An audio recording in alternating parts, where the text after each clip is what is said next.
Ada orang tidak mahu sebut bukan kuil haram. Tak apalah istilah. Tapi kuil itu tidak mendapat izin milik tanah dari tuan tanah. Sama ada dahulunya Dewan Bandaraya atau sekarangnya syarikat.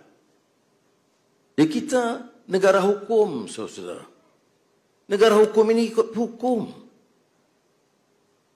Dan oleh kerana nak jaga hubungan antara kaum ini, kita lakukan sesuatu yang tidak semestinya perlu, iaitu gunting dengan baik. Kerana bagi mereka itu tempat kepercayaan dan amalan agama harus dipindahkan dengan baik. Tak pernah terfikir dan dibicarakan tentang merobohkan. Tetapi itu yang menjadi naratifnya. Kan jahat itu. Ya. Kalaupun dia salah, tempatnya salah, kita kata angkat baik-baik, pindah. Tapi untuk selesaikan, kita kata pindah, syarikat beri sedikit ganti rugi. Saya tak tahu ganti rugi sebab apa.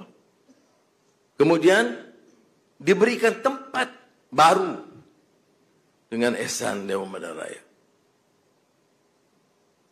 Jatuh kuasa, setuju untuk gundi. Tapi ada penghasut-penghasut lain. Entah dari mana. Dengan bicaranya melampau.